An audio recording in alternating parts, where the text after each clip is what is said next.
Hi, everybody. Welcome to today's Solution Spotlight. I am going to give it about a minute or so for folks to come on in and filter in, and then we will get started at 11:01 my time, whatever that might translate to your guys' time.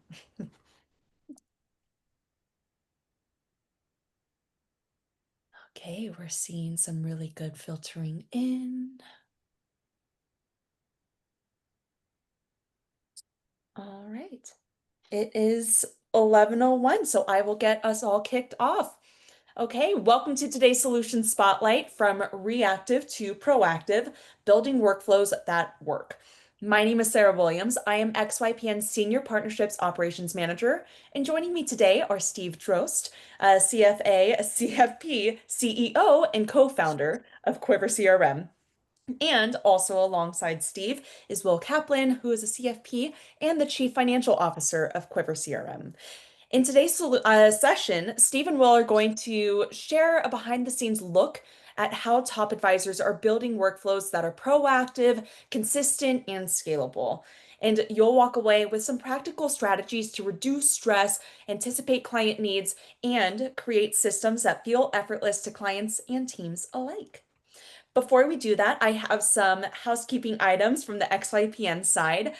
First, during this presentation, there is going to be some time for Q&A at the end of Will and Steve's presentation. So as questions come up throughout, please drop them in the Q&A tab below, and we will moderate them at the very end. You can upvote questions as appropriate, but again, do drop your questions throughout the webinar. There is going to be some time and space to answer them during Q&A. Next, we, XYPN, have a couple of events lined up for August. On August 2nd, 12th, excuse me, we have a solution spotlight with nitrogen, beyond volatility, building unshakable client relationships in uncertain markets. And then on August 13th, we have a webinar with XYPN member Maggie Beach, how to launch an RIA as a CPA. And then August 19th, another solution spotlight with Money Guide. This webinar is going to be CE eligible, which is super cool. So you might not want to miss out on that one. And it is going to be around, is your practice prepared for the largest wealth transfer in history? So that's going to be very exciting to learn about. Please do register. I will drop all of those registration links in the chat. And last but not least, XYPN Live. It's less than 2 months away. It is my favorite industry event, honestly. And I know that I'm biased, but from an objective standpoint, it is really cool to just network with other fellow like-minded advisors and really learn what the power of community means, along with some other practice management skills, just so that you can build up your firm, learn what it means to run your firm as a business owner, as a solopreneur, or whichever way that you want to build your firm, what that looks like for you. It's going to be in Austin, Texas, September 25th to the 27th. Prices right now are $699 for members, $899 if you're a non-member, and they'll go up starting August 11th. So be sure to purchase your passes soon. Alrighty, that is it for XYPN housekeeping. Steve, Will, I'm going to turn it over to you. Well, awesome. Thank you, Sarah. And probably most importantly, thank you for the reminder. Will, we have some flights I think we need to book. We Yeah, it's will be time. yeah, we will be down in Austin looking forward to XY Live. We've been there the last few years. Always a great time. Only if we get there though. We got to make sure we book that flight. But thank you all for attending. Looking at the list, it's actually really exciting. A lot of Quivr users are here. Great. Ask questions if you have any. The whole point of today is to go over workflows and how we can make them work for you. I'll be very honest. When I first launched my firm with XY, I don't know, 4.5, almost 5 years ago, I hated workflows. I hated them. And I think the reason I didn't like them was I didn't understand why I was doing it, right? And today we're going to talk about how we can change that. We can give you the why and really figure out what workflows can do for you to make your life easier and then hopefully provide a better service for your clients. There, let me get back onto the PowerPoint there. There we go. High level about me. I did found my own RIA. I've 10 plus years of industry experience, and it's kind of surreal sitting here as I am a former XYPN member, so it's pretty cool to kind of switch sides of the desk here and be on the presenter side for something like this. Yeah, my name is Will Kaplan. I've been also a former XY member. I think I was almost in the very first cohort. Been doing this for a very long time and very excited to get to talk to everybody again today. It's been probably several years since I've done a XYPN webinar, but in the old forums, there were I think a couple of webinars that were in there that we'd done. So it's nice to be back with XY again. For sure. Um, Now, who is Quivr? We are a CRM that was built by financial planners for financial planners.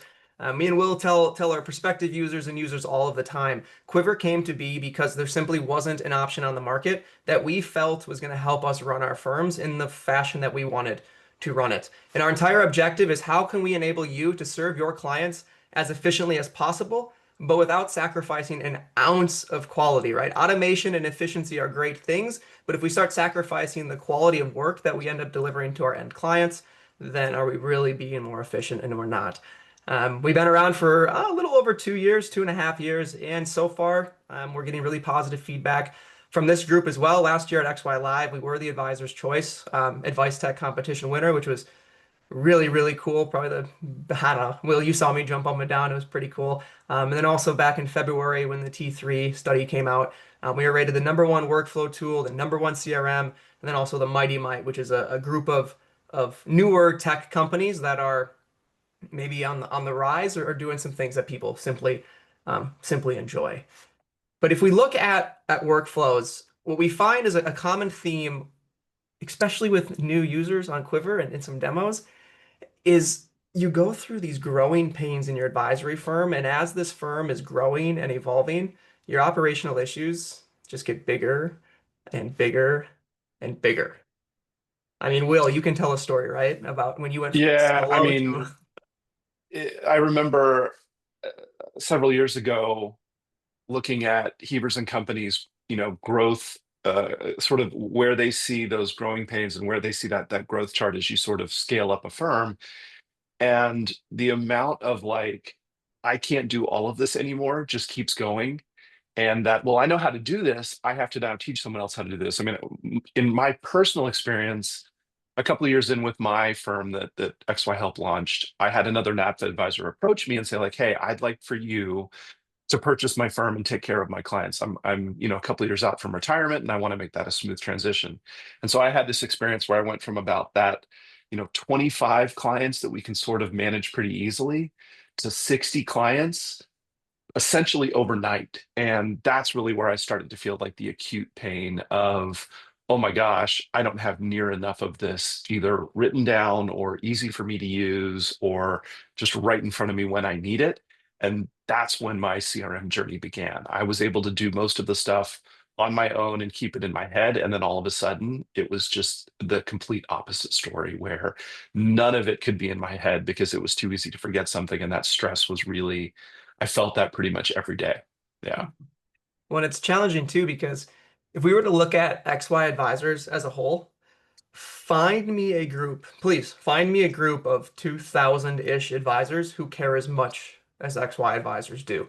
Right? If you get into the forums on Facebook and you just hear what people are doing and the various masterminds that people are forming and doing really good work and learning a lot inside of, I don't think that there's another group of advisors who put such maybe high expectations on themselves, where the objective really is perfection, right? This is a group of people where if you remember to do Roth conversions for 15 out of your 16 Roth conversion clients, you're not going to be happy about the 15 you did. You're going to be mad about the one you didn't do, right? So, Will, when you went from 25 to 60 overnight and you had those high expectations on yourself, I mean, that's where the real issues come from, right? That's where you really need your operations to be firm.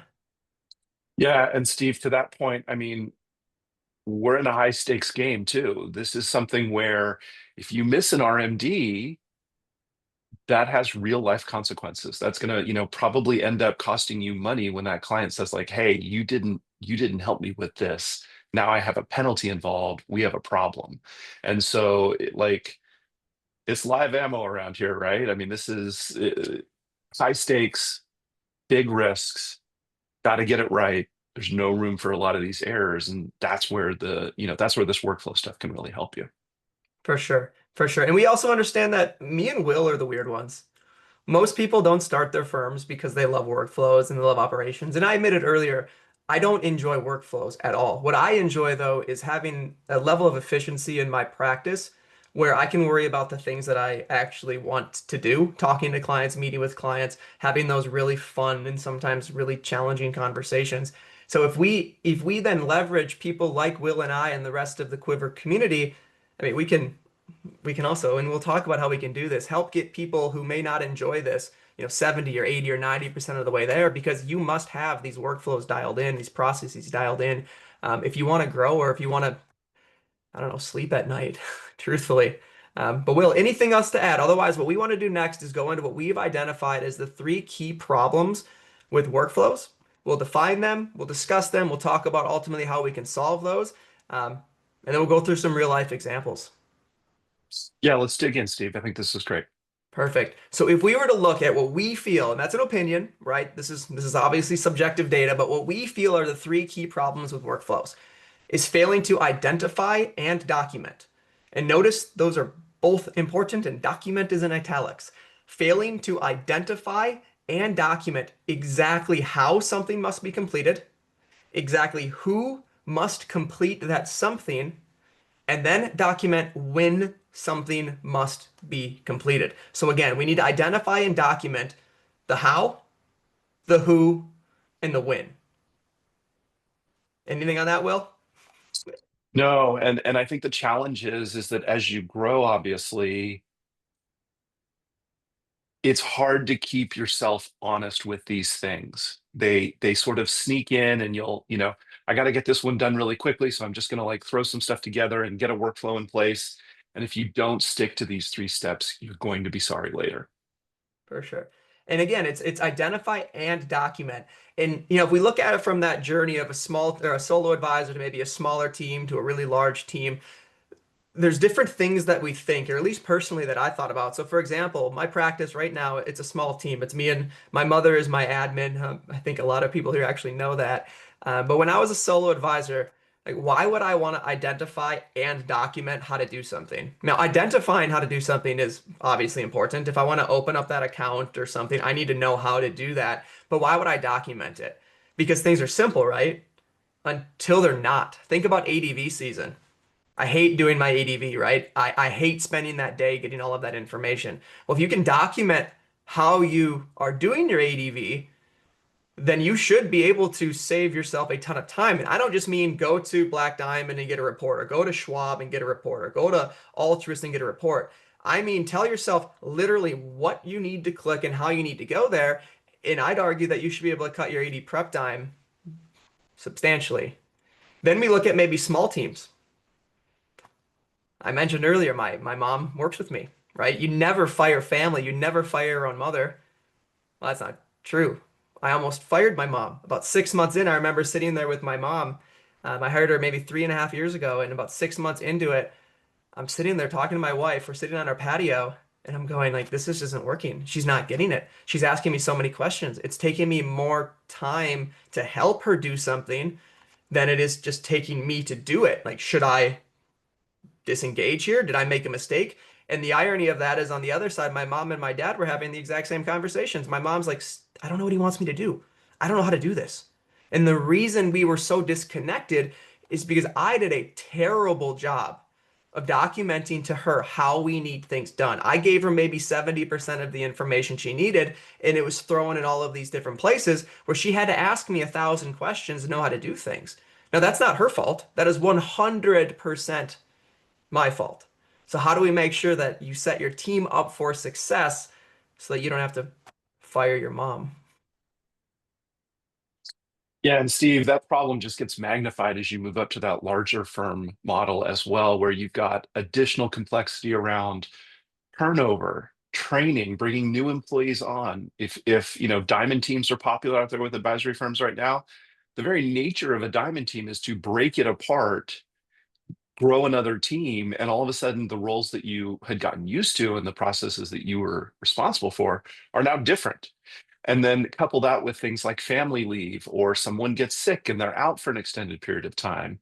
Like all of a sudden someone else has to be able to pick up that work right in the middle of it actually happening. And if this is around year end, like, oh my goodness, or if you're a firm that does tax prep and it's in the middle of tax season, like having that documentation is so important in order to be able to give that person confidence, but also keep the thing moving during that time of crisis. So it's really like you have to have a lot of this stuff in place in order to just keep yourself sane and keep the machine cranking.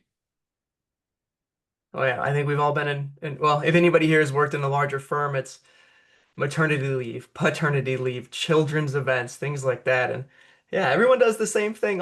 Everybody does the same thing the same time or the same way every time, right, Will? Exactly. I mean, I know that like the last firm that I was at, one of the big things they were really concerned about was if you're being serviced by Steve's team, is it radically different than if you're being serviced by Will's team? And if the answer is yes, then you've got an issue. If you're at a large firm like that, you want everybody to be making the same level of client satisfaction, the same level of planning to where everybody's getting really high quality advice, regardless of what team you're on. And if you don't have all of this sort of step by step, I mean, early on, and for me, it was, the checklist manifesto.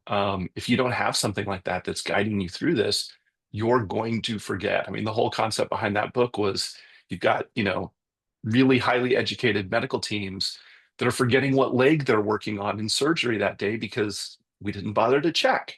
That seems like such a simple thing, like operate on the right leg, not the left leg. And yet there were lots of problems around stuff like that because they just didn't have a good process in place. They didn't have it either well documented or something to make sure that they're checking all of the boxes that they need to check to make sure that they're doing what they should be doing. So Yeah. yeah, that's a huge issue too. Yeah. And if we look at back to my mom example, right? 6 months in, wasn't going great. And then we had an aha moment, actually with help of other advisors who helped me through that. Um, but the real conclusion of this is we need to provide the exact right information in front of the exact right person at the exact time in which they need that information.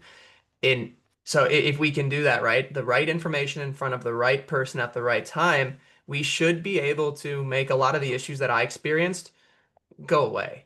And if we think about right high level, what that's doing is that's merging your learning management system, which is your standard operating procedures, your standard operating guidelines. I've got some firefighting background, right? And if you read the standard operating procedures of a fire department or any first responder, if something happens, your response to that is incredibly detailed. You do A, then B, then C, then D. And if you skip a step or go in the wrong order, not good, right? Your career's not going to be very long. So if we can take those incredibly detailed SOPs, SOGs, that learning management system, and marry that with your CRM, totally put those together, you should avoid the situation that I was in. And then you take that one step further, right? We don't, or sorry, Will, did you have something to add? No, no, no, no. Steve, go ahead. And then you take that one step further, and my firm, we custody at Schwab. I know a lot of the XY Planning Network folks do the same. Schwab and Altruist probably the two most common ones. Well, I bet that my operations are probably 70 or 80% the same as most of the firms here. I don't care if you're a solo advisor, if you've got 1,000 people in your firm. If you're opening an account at Charles Schwab or at Fidelity or at any of these big custodians, they're more or less the same. And what I bet I was giving my mom was that 70% of information that every listener here could have given my mother. And in what we do then inside of Quivr is we give you that library. We give you hundreds of templates to take that 70 or that 80 or that 90% perfect workflow or perfect process for what your firm is trying to do. Then all you have to do is come in and get it to the end zone, right? Get it to that goal line, make it your own. But again, we're the weird ones. We enjoy this stuff now. So if we can get you halfway home, why wouldn't we want to do that for you? Anything else to add on the how, Will? No, I think, the trick to this is really I've worked at firms that have good processes defined. They understand like what needs to happen. I mean, we all know how to sort of open an account at Schwab as the example that you just used. The challenge is remembering each and every step and getting them right, because as we all know, those NIGOs are so painful. when that thing kicks back to you. And it's true for, I mean, we're using this as an example, but it's true for all of the work that we do. We want to make sure that it's right. We don't want to have to keep going back to the client. We want the client to have high confidence in what we're doing. And the way to do that is just to smooth out all the wrinkles. And if I'm constantly going back and forth between, all of my procedures are in Google Sheets or in Google Docs, or they're in Word somewhere, or there's a binder or whatever it might be, like if you're going back and forth all the time, your employees are going to get fatigued from that. It's really, where we saw this really take off is where, as you're working on the thing, the how to do that thing is right there and present, so that if they need the reminder, it's there. But if they just need like a one little piece of it, oh yeah, right. Don't forget step 7A, as a, that's a common one that causes problems for us. That little reminder is there too. So I think that how aspect is, as we talked about, is just really important to make sure that we're supporting everyone on our team as much as possible. For sure. For sure. And then after the how, it's the who, right? And as teams and processes evolve, I mean, are your systems keeping up? Um, Bigger firm, I remember having meetings where we would talk about what we were going to talk about in meetings. I know that's big in corporate America, probably why I wouldn't survive in corporate America. But who needs to do what, and just be super, super simple. And a philosophical change that I would challenge pretty much every firm out here, but it's something that maybe the smaller firms don't think about, the solo advisors, the solo and admins, is when you think of the who, we highly recommend you don't think of an individual, but you think of a role. And the reason for that is then as you grow, you don't have to recreate the wheel. Instead of saying, Steve is going to do this, and then Steve is going to do this, and then Steve is going to do this, we would recommend that you start thinking about it as the lead advisor, who happens to be Steve, is going to do this. After that, the associate advisor, who happens to also be Steve, is going to do this. And then lastly, the client service manager or the CSA, who also happens to be Steve, is going to do this. Now, the outcome, as long as you're a solo or as long as you're all three of those roles, is going to be identical. But think about when I hired, or think about if you add a second advisor or a paraplanner, or you go from 1 to 3 to 5 to 100 people in your firm, that doesn't have to change. Your processes and your workflows are just simply keeping up with you because you built them in a form or fashion that just can't go out of date. Yeah, and I think the other thing about that that's so helpful as you start to grow and scale is you're able to see and able to quickly like add two new teams. Okay, I just had a diamond team break in half. Okay, I'm going to reassign those roles. Well, I shouldn't say reassign the role. I'm going to reassign the people to those roles rather. And that workflow keeps working. There's no drop. And all of a sudden, instead of me getting, these documents for one family, I'm getting documents from another family because I moved to another team. But I'm able to make that pivot, and our workflows are able to make that pivot because we're focusing on a role instead of an individual. Hmm. And then the other approach to that, right, is who needs to simply do something? Is it just a big scrum? At a firm I used to work with, we'd have meetings all the time where these are the 18 things that need to get done. Who's going to do them? It's like, why am I here? I know I'm going to do those three. I know this person's going to do the other 15 or whatever, right? Based upon job function. So with that, we're just simply getting reduced efficiencies. There's a chance that the right thing's not going to get on the right person's plate, right? We're going to have some errors, maybe some accountability gaps. I'm blaming you, Will, and you're blaming me for something not getting done. Bottlenecks. How many people here have had it where we've both done the same thing because we didn't realize we were working on it? But ultimately, right, as we have reduced efficiency and all these other things that can happen and not only annoy us and maybe cause stress, but we're going to have less satisfied clients without a doubt, right? We don't want to burn that relationship equity by making dumb mistakes that can easily be avoided. The who. The next one is win, right? Win doesn't something need to be done. And this is something that I'm really excited to talk about with this group because I wasn't lying earlier when I mentioned that this community, the XY Planning Network, these are advisors collectively that just simply care more than your typical group of financial advisors. And I feel like I'm a part of that. Will, I know you are definitely a part of that, right? We set high expectations for ourselves. And when we look at when something needs to be done, I want to pull that apart and look at two different types of things. The first one is just surface level activities, the table stakes to being a financial planner, the table stakes to owning a firm. You know when you need to do an account application. You do it when the account needs to be open, right? You know when you need to move money. You know when you need to update an address. You know when you need to do some of these surface level activities. They're probably the things that nobody on this call enjoys doing, right? But it's important. We have to do it. Or we can look at the second group, which is maybe more of those deep XY caliber activities. If anybody here is working with retirees, I know that you care about a client entering their Medicare window. You care about that. If somebody is here working with executives, I know you care a lot about the executive compensation vesting schedules. You retiree niched individuals, you care about those RMDs, you care about those Roth conversions. If you place an insurance policy, right? If a client has an insurance policy, I know you care about the day that that matures. We care about these things and we need to identify when they have to be done. And the tricky part is more with these deep XY caliber activities because they're not just reactive. It's not client calls, I need to open an IRA. It's more of a, well, I have to remember 3 months before this client turns 65 so we get their Medicare enrollment process started.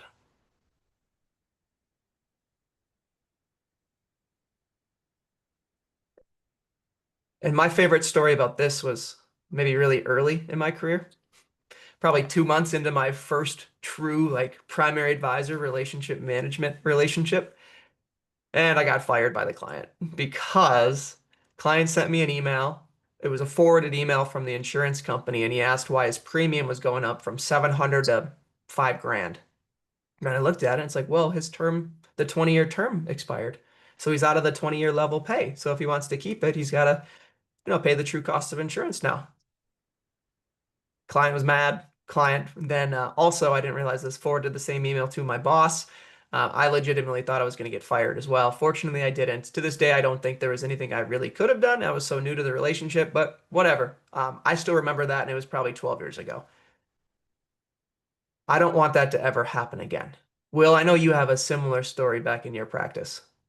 Yeah, what I was noticing is I worked with a lot of clients that were at Nike, and Nike has an ESPP, an employee stock purchase plan, and it would come up twice a year. And we would sit down, we'd make a financial plan, and we'd say, like, okay, great, we're going to take those ESPP shares, we're going to diversify away from Nike because the majority of your wealth is coming from this company, and so we want to like spread that out and not tie everything to the same, Enron balloon that sometimes pops. Um, and what would happen though is they would say, oh, that's great. When I get the shares, we've already got the plan in place. This is what we're going to do with them. And in some cases, it would be sell them right away. In some cases, it would be wait for, capital gains treatment. But what would end up happening is time would go by and they'd forget.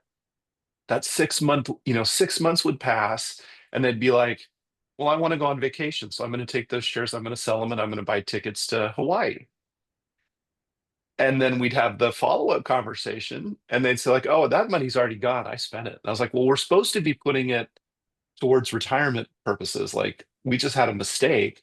You may not be on your path anymore as far as your plan is concerned. And the challenge is clients don't always do what we expect them to do, right? Like, they change on us a little bit. And so if I'd been reaching out ahead of time, 4 weeks, 6 weeks before that ESPP date came up and said, hey, just a reminder, Steve, we got to take those shares, sell them, and move that money into another bucket. That reminder would have saved me a lot of those like conversations of like, oh, okay, well, now we need to come up with a whole bunch of money because we got to refill that bucket that you just, took to Hawaii instead of putting into your retirement. And so that when is so crucial. And Steve, I know that you even had another story of this where it was basically like, setting expectations with those clients where you'd emailed, I think, a wife to remind her about her Medicare window, and then the husband, I think, beat you over a weekend or something. Does that sound familiar? It actually happened this Um, week. Yeah. Yeah, his Medicare window opened technically on Saturday, and he called me at like 8:04 yesterday on Monday, and I told him like I was gonna call you today, and he goes, I know, because you reached out to said his wife's name, but yeah, And so it's just, being able to just get slightly in front of those clients and their expectations is fantastic because it makes us look like better advisors and it builds confidence with that client relationship. But that is so solidly the when. Like, when am I getting in touch with these people? Is it before they're thinking about it, after they're thinking about it? What is that going to reflect back on me? That one is huge. For sure. And this one to me is actually where Quivr came from. I wanted to know when it was time to do things for my clients, especially as I grew, right? As you go from the 5 clients to the 50 clients or whatever that number is, the when is what kept me up at night. And it wasn't these surface level things. I knew when we had to do those. It was these deeper activities. It really is because I wanted a system where I could whiteboard my desired service calendar and then just have it tell me when to do stuff. What I want to do now is let's go through a few real life examples of things that we have to do as advisors. And I want to go through them and talk about how we recommend you do the who, how we recommend you do the what, how we recommend you do the or the how, I'm sorry, and then the when. Talk about potential pitfalls, but then hopefully give you solutions to avoid as many of these pitfalls as possible. Now, I know we're striving for perfection. We're probably not going to always hit it, but if we can reduce that level of error, then we'll all be in a better place. Shall we? Yeah, let's go. Awesome. So let's start with a simple one. Account application, right? Super easy. What I would consider a surface level activity, right? Very, very self-explanatory to an extent. This, though, would fit in the category of something, again, we know how to do, but something that was driving my mom to quit and me to fire her. So as simple as it seems, the second I tried to grow my firm, increase the size of my team, something this simple almost derailed it all and almost made Christmases awkward. But if we think about that, right, how do we do it? We do it the way. And my way is different than Will's way, and it's different than all of the other listeners here. But you have a way, right? My firm is called Drost Financial. We have the Drost Financial way of opening up accounts. Will, you had your way. We all have our way. So we can't necessarily tell you how exactly to do that. We do have again, in our library of workflows for our users, we do have I bet we're 70 or 80% confident with how you do it, but you have your way. It is what it is. Now, who's going to do this? This is going to change depending on the firm. If you're a solopreneur, if you're a solo advisor, it's going to be you. You have to do everything. You wear all hats. Maybe you have a VA, maybe you have a full-time CSA, your back office, whomever, right? Who is going to change? And then the when is also quite simple. When do you open an account? Well, when it needs to be open, right? Two most common times. First is upon entering a relationship with the client. Second is some sort of a life event that dictates the need for an additional account, right? So those three things on paper, super easy, but think about all the potential pitfalls that you have with opening accounts. I mean, the biggest one is listed second there. Small error is a big issue. You get that new client and you've got NIGOs at Schwab and you got to have a second DocuSign packet go to the client. That is like my worst nightmare if I was onboarding a new client because I just promised this person all of this great work I'm going to do, and the first thing we actually do, I have to redo. Poor process compliance. Will, I love that term. That's your term.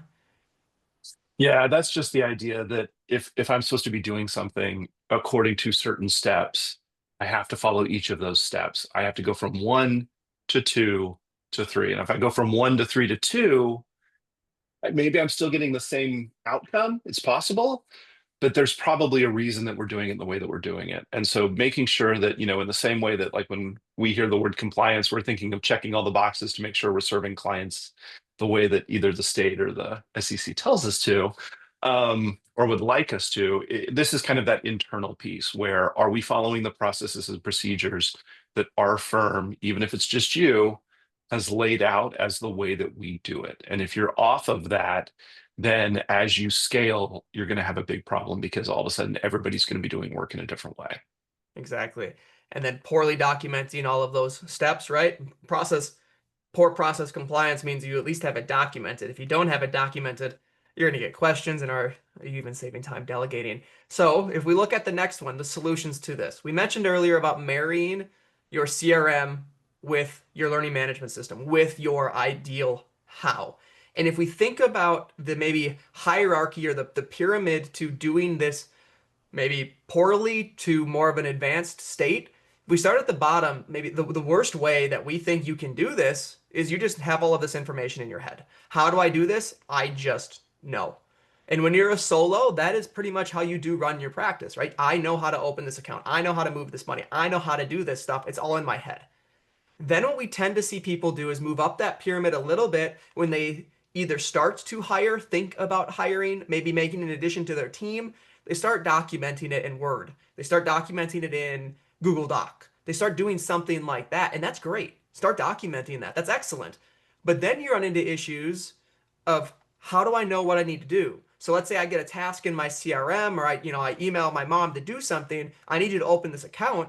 It's not on her to go find that Google Doc or go find that big spreadsheet and find that information on her own. And anytime we have a manual interpretation step inside of a process, we reduce efficiency and we also increase the likelihood of making errors. So while documenting it in Word or Google Doc is considerably better than not documented at all, it leaves a lot to be desired. And what we do recommend you do is you fully integrate that LMS inside of your CRM. And if we look at the right screenshot there, that's how Quivr does it. When the workflow for an account application is kicked off and the right person is getting that, which is my mother, she handles that, inside of the task, she has this box that tells her exactly how to do it. That top button that says link to video right there, that is actually a URL to a video in our document repository showing her exactly how to open the account. She then has written instructions, and this is a rich text field. So this is for a birthday card, but if this was for opening an account, it'll say go to Schwab, and that's a hyperlink. She clicks on that, and that brings her to Charles Schwab, or it brings her to wherever she needs to go. We then recommend you give that frequently asked questions section. Now, we do hope that your videos and your written instructions are so good that your people don't have questions. They're going to have questions. And we want to empower them to write that down. Now, my mom comes up a lot inside of office hours with Quivr, where it's just 2 hours a week on Wednesdays where users can come and ask me and Will questions. And we always joke, well, oftentimes she comes up and we joke about how I'm maybe a little mean to her at times, but I'm not. But we do have a rule. She's not allowed to ask the same question twice. Because if she wants to know, what do I do if the birthday gift field is blank? So she doesn't know what birthday card to send or what gift card to send. She knows she needs to ask the advisor and then send them whatever the advisor tells you to and add that data to the birthday gift field for next time. So she should not ask me, I don't know how to, I don't know what to send these people. She should be asking me what to send them and then updating it, right? So she now is empowered to know the answer to that question and then know the answer to that question indefinitely going forward. And then lastly, who do I go to if I do have questions? You bigger teams, you people that are scaling out there. I don't know about you, but I've sat at my desk before earlier in my career with an issue and I didn't know who to go to. Do I go bother the compliance guy? Do I go bother the operations person? Do I go bother the advisor? I don't know who to go to. So let's just cut that processing time. Let's just tell them, you go to the primary advisor for the household. Just done. No questions asked. So if we take, right, everything in your head, which is where I was when I did a really poor job initially of hiring, to now this, well, she's been with me for 3.5 years and people in my mastermind are trying to hire her away from me. It has nothing to do with anything that I'm doing differently necessarily. It's just, we've just married our CRM and our LMS into the same spot. Anything you want to add to that one, Will? Yeah, Steve, I think the key component to this that really transforms it is the iterative nature of I've got this video, I've got these written instructions, I've got these frequently asked questions, and then I get another question and I have to make a choice. Do I ignore it? Do I just do this task and then move on? Or do I fix why I got the question? And I think this is something where, if you look at it, you say like, well, this is a pretty reasonable question. I'm going to just add it to the frequently asked questions area. Or, oh, I did a really bad job making that video for this person. My training materials are not good. I should redo the video and redo the written instructions because there's a gap here. So it's either like, is this something that's totally reasonable or is this something that we actually need to go and address? And if you treat this as an iterative, like you get the thing, you process the thing, you update the learning management component of this, that's where this really takes off. Is it's very easy to have that process manual that sits on the side, and you made it 5 years ago and you never touch it, and it stops being real, versus no, this is actually what we're doing today, and it's as good as it's ever been because we keep revisiting. I think that's an important aspect to mention about this as well, is that these things have to be live. You have to actually use them in order to get value out of them. For sure, for sure. Will, why don't you go over example number two?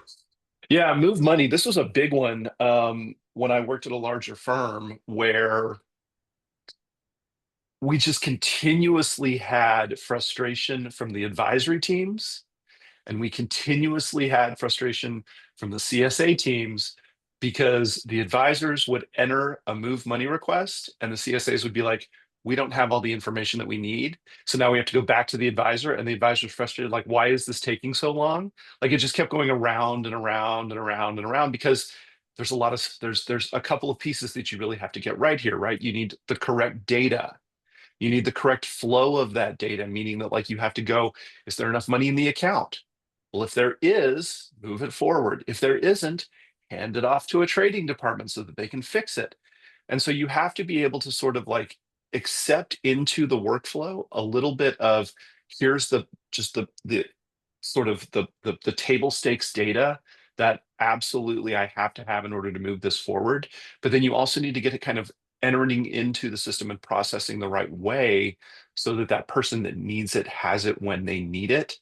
But then you've also got, like, for move money, the client is such a big part of it too, because you need to be communicating back to them, we got your request.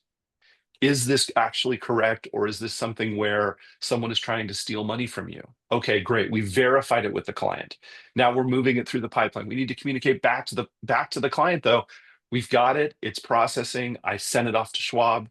Here's the next set of expectations in terms of when you're going to get it, when you're going to see it.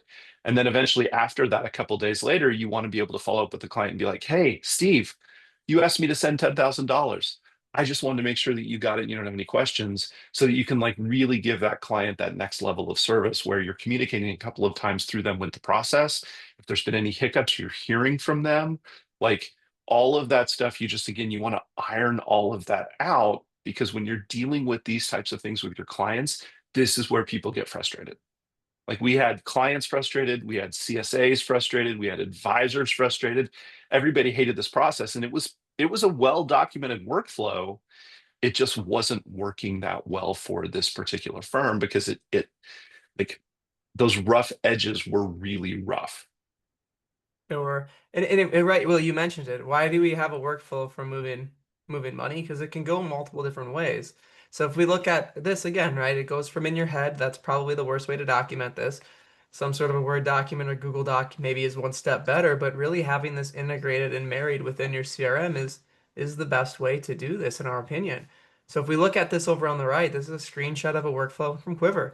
So at the top, the first thing we got to do, right? ACH is going out, but we need to confirm, is that cash available?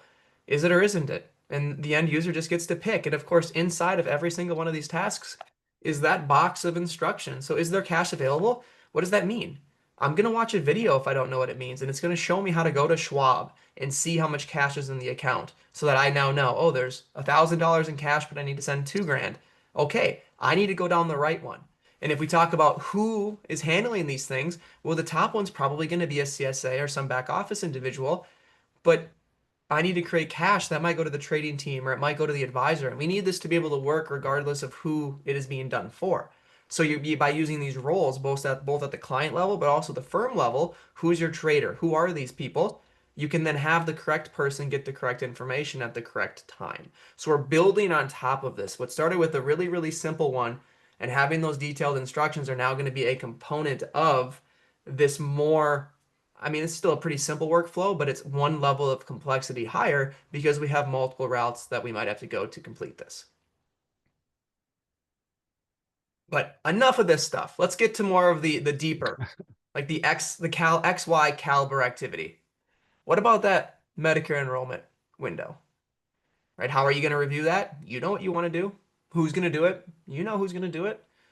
But when? It's 3 months before a client turns 65. If you have 50 clients and you're serving retirees, you probably have about 75 to 80 individuals. How are you going to remember to reach out to every single one of them, because perfection is the goal? How are you going to reach out to every single one of them by their, 3 months before their 65th birthday to ensure that they get enrolled in Medicare? And if we talk about the pitfalls for this, it's one thing to have to resend a DocuSign for an account application because something got missed on the form.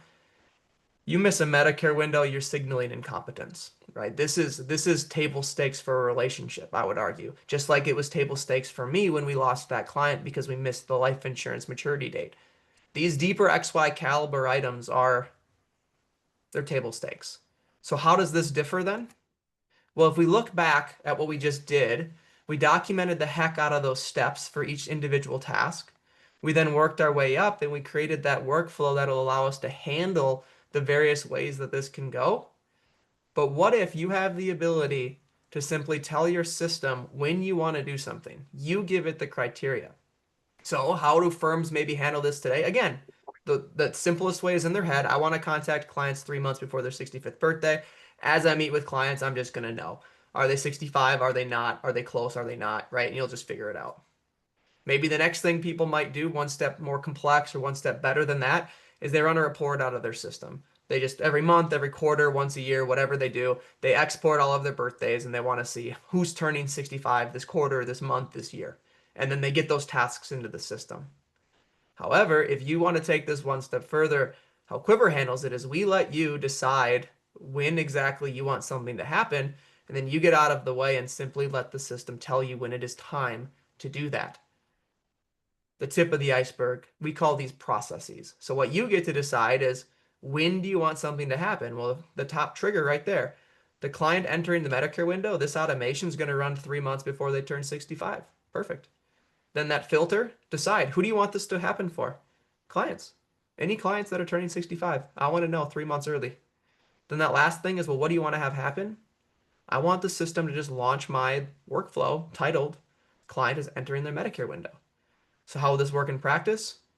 Well, on Monday, yesterday, when I had that client enter their Medicare window because Saturday was their 3 month, pre 65th anniversary or pre 65 birthday, I had a workflow automatically kicked in that told me his name is Mike. I need to call Mike because his Medicare window is opening.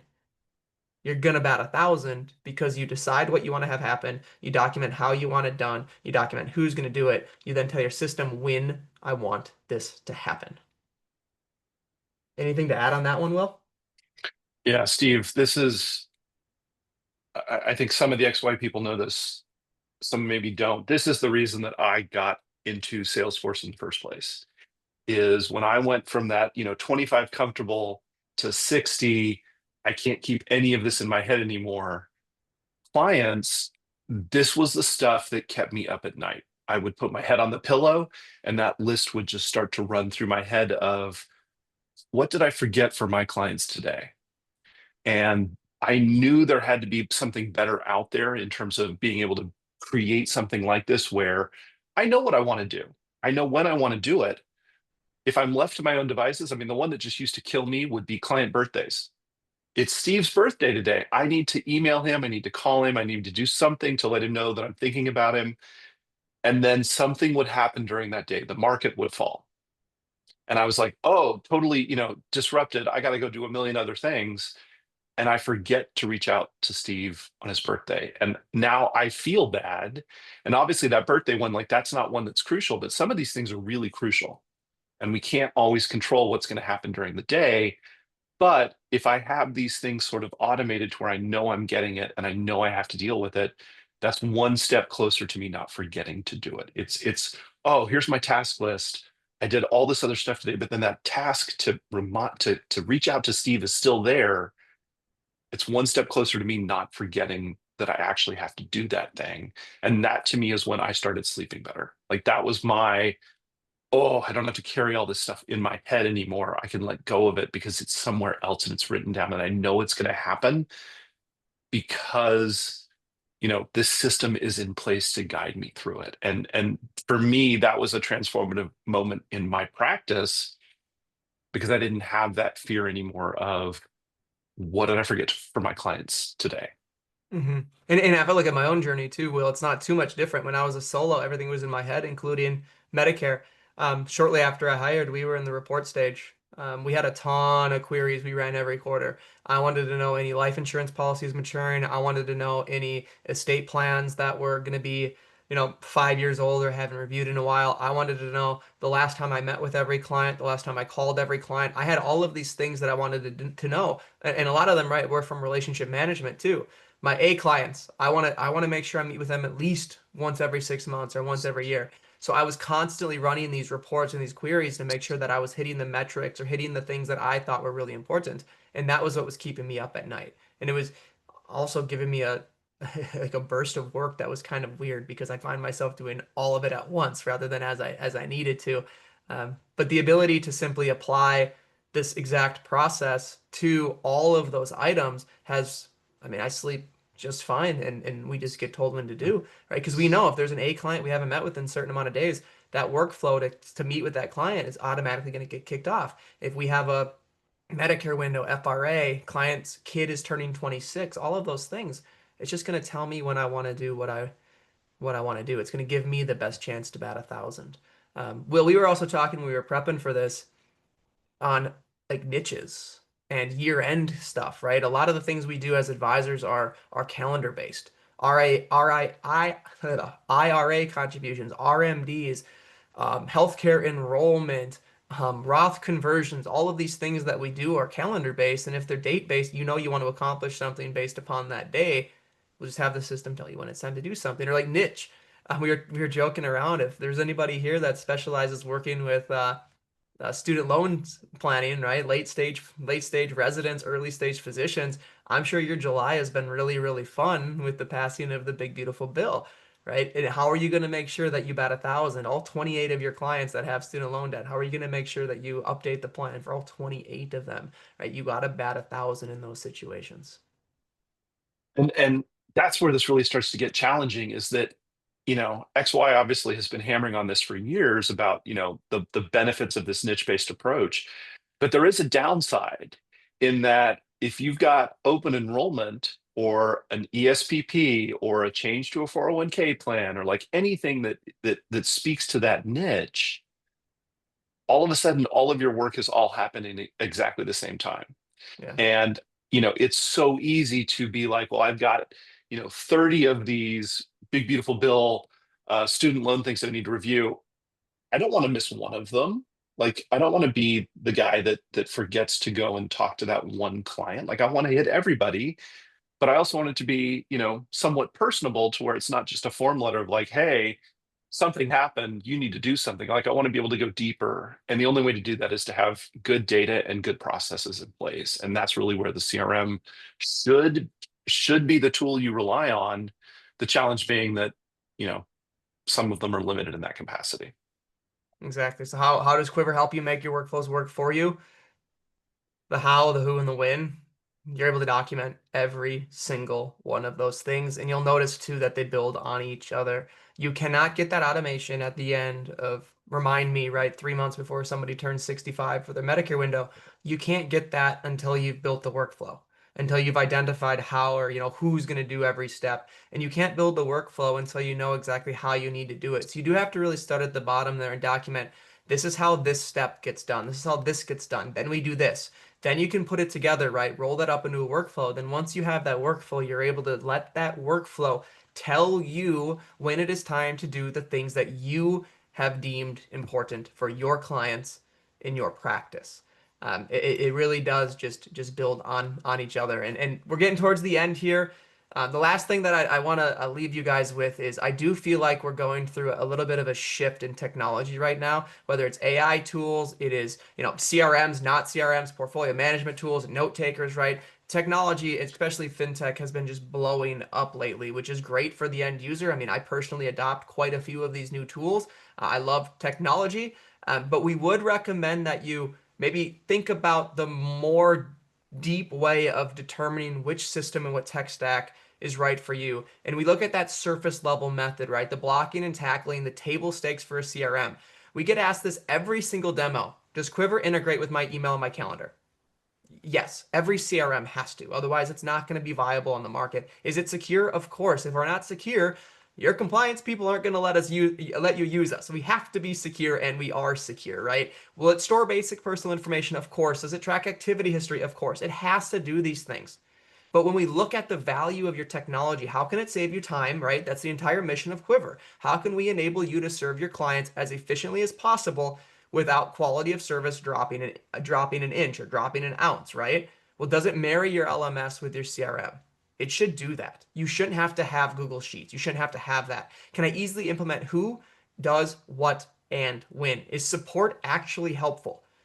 I love the fact that when we talk to advisors, we speak your language. We know what RMDs are, QCDs are. We have done more or less every function inside of an advisory firm. And also, who's helping drive the roadmap? Is it advisors? Is it our users? Is it people that understand your industry? Or is it private equity? Quivr is wholly owned by our employees. And then lastly, will the system grow with me? And we will. Quivr will absolutely do that. But that's it. Thank you all for attending. I know Sarah's about to pop back on, but check us out, quivrcrm.io. We're on YouTube where we post a bunch of content about a lot of things like this. We're Spotify if you like to listen versus watch. Spotify is the exact same thing as YouTube. It's just audio, not video. And then, of course, come see us at XY Live. I know a lot of you may know about our history of giveaways. So come and check us out there.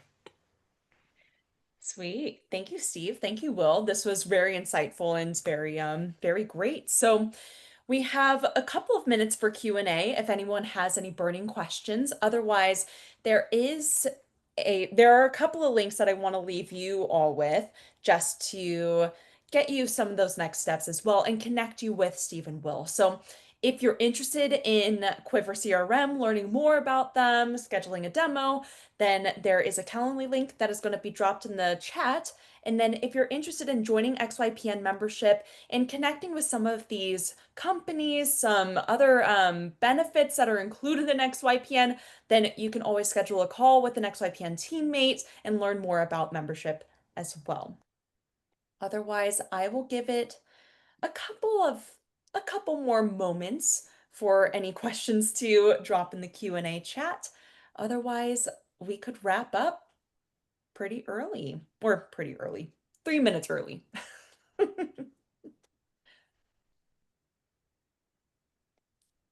right, going once, going. Okay, how are you integrating AI into Quivr, such as a custom chat? I'm not quite sure what you mean by custom chat.